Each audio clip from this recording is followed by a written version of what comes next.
Assalamualaikum warahmatullahi wabarakatuh. Halo semuanya, perkenalkan nama saya Alika Syafa Maharani, mahasiswa dari Universitas Negeri Jakarta, program studi pendidikan jasmani. Pada kesempatan kali ini, saya akan memaparkan secara singkat hasil wawancara saya dengan seorang pendidik, sekaligus menyampaikan pandangan saya mengenai kondisi pendidikan di Indonesia saat ini, serta gagasan saya tentang bagaimana kita dapat memperbaikinya. Saya telah mewawancarai Ibu Siti Rahmawati, SPD, seorang guru bahasa Indonesia di SMP Negeri 3 Bandung. Dari wawancara tersebut, saya menemukan bahwa sistem pendidikan di sekolah tempat beliau mengajar sudah cukup baik dalam menerapkan 7 komponen pendidikan, yaitu tujuan, peserta didik, pendidik, materi, metode, lingkungan, dan evaluasi. Namun, ada beberapa tantangan yang masih dihadapi, seperti fokus pendidikan yang masih berorientasi pada nilai ujian,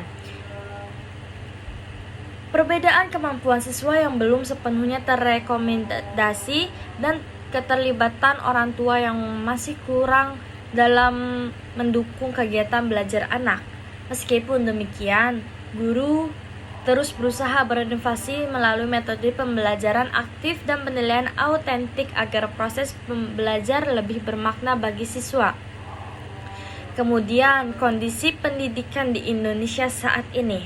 Menurut pandangan saya, pendidikan di Indonesia saat ini masih menghadapi kesenjangan antara teori dan praktik. Secara teoritis, pendidikan kita mengacu pada tujuan ideal yang membentuk manusia yang beriman, berilmu, dan berkarakter, bagaimana tercantum dalam Undang-Undang Nomor 20 Tahun 2003 tentang Sistem Pendidikan Nasional. Namun, dalam realitasnya, banyak sekolah yang masih menekankan hafalan dibandingkan pemahaman kritis. Kondisi ini sejalan dengan pandangan Paulo Freire bahwa sistem pendidikan yang hanya menekankan transfer pengetahuan tanpa dialog akan menghasilkan peserta didik yang pasif dan tidak kreatif.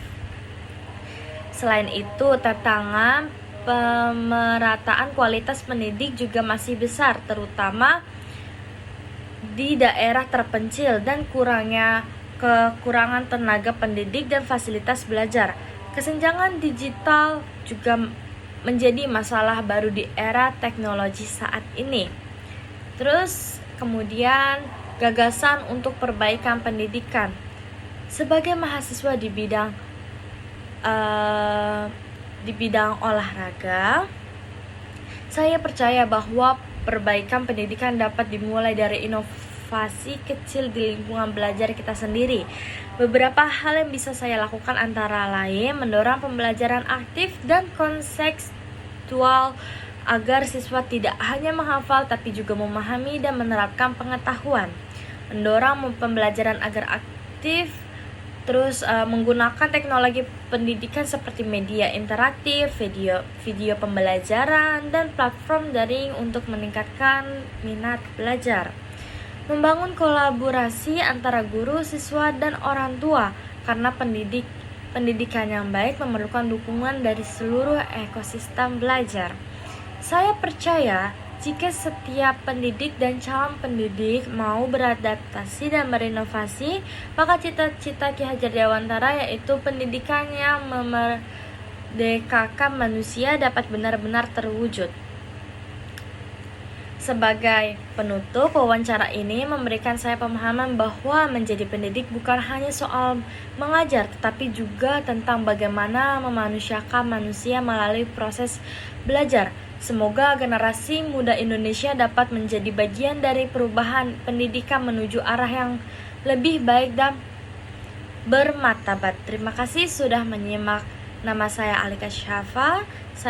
Sampai jumpa. Salam pendidikan. Terima kasih. Assalamualaikum warahmatullahi wabarakatuh.